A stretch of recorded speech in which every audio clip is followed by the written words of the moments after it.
Let's get right into it. When you hear the word manipulation, what do you picture? Probably something pretty obvious, right? Something forceful. But what if it's not like that at all? What if it's more like a building, a structure, designed just for you, built piece by piece around you so quietly that you don't even notice you're inside, until all the doors are locked? Today we're going to be the architects, and we're going to study the blueprint of invisible control. And that right there, that's the key. It completely flips the script on what we expect. It's not about fear from day one. No, the blueprint for control starts with something that feels absolutely incredible. It starts by making you feel like you've finally been found, seen, understood, adored. So, that's the real question, isn't it? How does someone take that incredible feeling of love and twist it, weaponize it, into a tool for control? Well, it doesn't just happen. It happens in these really deliberate phases, almost like a construction project, and we're about to walk through that blueprint, step by step. All right, phase one. Every single building, good or bad, needs a solid foundation. And in the architecture of control, that foundation is poured with a really overwhelming, almost intoxicating kind of affection. This is the first, and honestly, the most deceptive part of the whole plan. So this isn't your average honeymoon phase. There's actually a term for it, love bombing. And you gotta understand, it's a strategy. It's deliberate. Think of it less like falling in love and more like an intense, targeted marketing campaign of affection. It's designed to make you feel like you've met the one. But the real goal, it isn't connection. It's creating dependency. It's about making them the absolute center of your entire universe.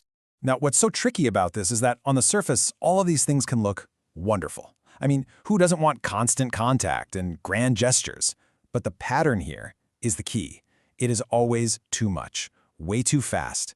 And that classic line, "You're the only one who understands me," that's designed to create this special little bubble for just the two of you, cutting you off from everyone else.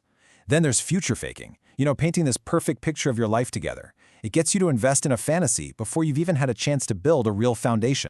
And that's the pivot, right? The foundation of love has been poured, and it's set. At this point, you feel this deep connection, you feel indebted, maybe even a little bit addicted to all that attention. So, what's the next step in this construction project? And that brings us to phase two. With the foundation secure, the manipulator starts putting up the frame of the building. And this is where the whole dynamic shifts. They go from being your biggest admirer to your unquestionable guide. Affection turns into power. So there was this famous kind of wild experiment called the Milgram experiment. It basically showed that most people will obey an authority figure even when they think they're hurting someone. It's just wired into us. And manipulators tap right into that.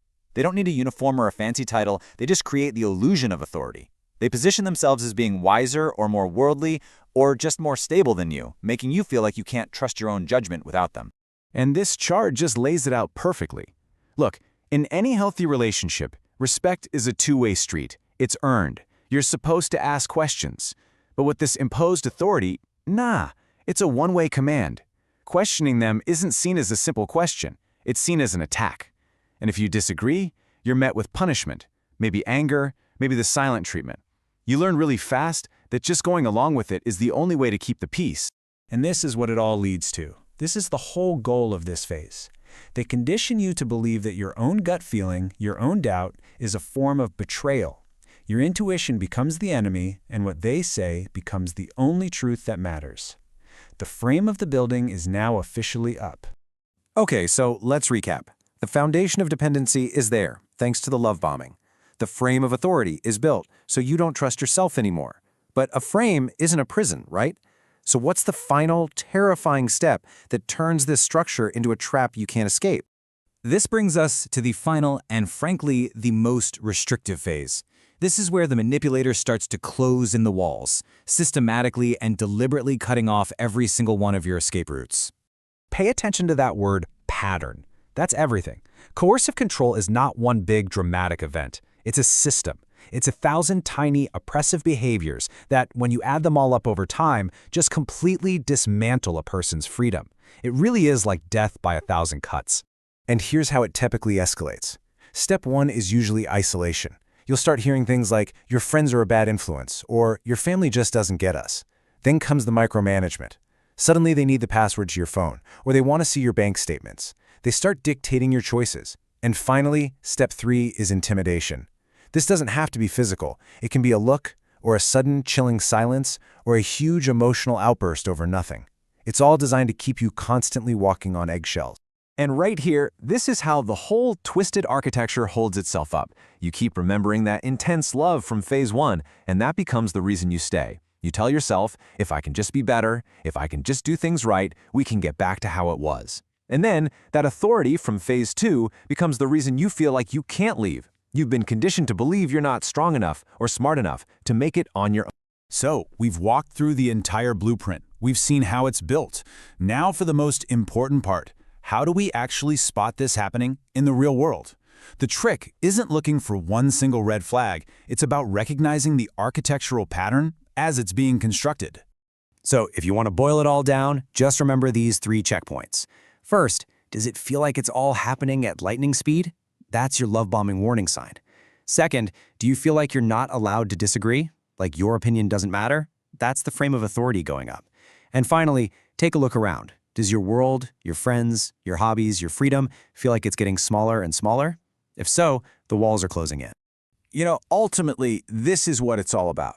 The goal of understanding these tactics isn't to make you cynical or paranoid. It's about empowering you. Knowing the blueprint is your single best defense. It allows you to see the danger signs way back in the foundation phase, long before you ever get trapped inside. And I'll leave you with this final thought. This architecture of control, it isn't just in romantic relationships. You can see it in families, in friendships, even at work.